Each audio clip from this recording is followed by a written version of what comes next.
केटी बंदर लॻ समुंड में ॿुॾी वियल नौजवान वाहिद बख्श गबोल जी 6 ॾींहं बि ॻोल्हा जारी आहे। ज़िले इंतिज़ामिया पारां रेस्क्यू टीमुनि टोबुनि ऐं रज़ाकारनि जी मदद सां नौजवान जी ॻोल्हा कई पई वञे। इंतिज़ामिया पारां असिस्टेंट कमिश्नर जी निगरानी में रेस्क्यू सेंटर क़ाइमु कयो वियो आहे। मुख़्तलिफ़ क्रैकनि ते रेस्क्यू ऑपरेशन हलंदड़ आहे। अमां खे आगाह करे रहिया आहियूं अहम ख़बर जे हवाले सां त केटी बंदर लॻ समुंड में ॿुॾी वियल नौजवान वाहिद बख्श गबोल जी 6 ॾींहं बि ॻोल्हा जारी आहे। ज़िले इंतिज़ामिया पारां रेस्क्यू टीमुनि टोबन ऐं रज़ाकारनि जी मदद सां नौजवान जी ॻोल्हा कई पई वञे।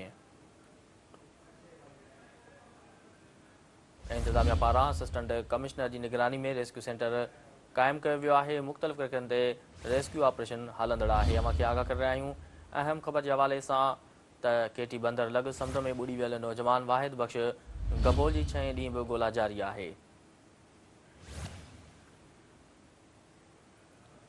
ज़िले इंतिज़ामिया पारां रेस्क्यू टीमुनि टोबुनि ऐं रज़ाकारनि जी मदद सां नौजवान जी ॻोल्हा कई पई वञे।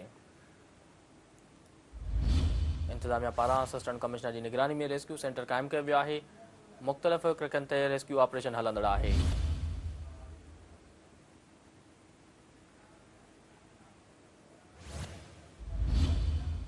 वधीक तफ़सील मालूम कंदासीं। टेलीफोन ते मौजूदु आहे केटी बंदर खां सिंध टीवी न्यूज़ रिपोर्टर अज़ीज़ लाशारी। जी अज़ीज़, नौजवान वाहिद बख्श गबोल अञा ताईं हथ न अची सघियो आहे, जंहिंजी ॻोल्हा जारी आहे, हिन बाबति आगाह कजो। 6 ॾींहं अॻु केटी बंदर वेझो ॿेड़ी ऊंधी थियण सबबि जेके 2 माण्हू ॿुॾी विया, जंहिं मां हिकु जो रेस्क्यू टीम खे लाश आयो, जॾहिं त हिकु नौजवान वाहिद बख्श गबोल जो गुज़िरियल 6 ॾींहं खां लाश न अचण सबबि अॼु 6 ॾींहं रेस्क्यू जेके टीमूं आहिनि, जीअं पाकिस्तान मेरीन टाइम, पाक नेवी, ज़िले इंतिज़ामिया ठटो, एडी रज़ाकार ऐं हुतां जा मक़ामी जेके माहिर से रेस्क्यू ऑपरेशन करे रहिया आहिनि।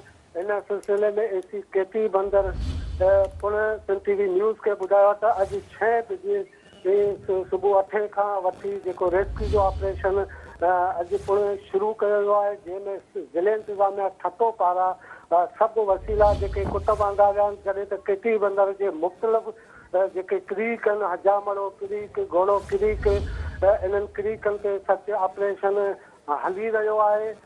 वधीक एसी केटी बंदर चवणो हो त ही रेस्क्यू ऑपरेशन तेसिताईं जारी रहंदो जेसिताईं समुंड में लापता थियल नौजवान वाहिद बख्श गबोल जो लाश नथो मिली सघे। ठीकु आहे अज़ीज़, तफ़सील लाइ वॾी महिरबानी।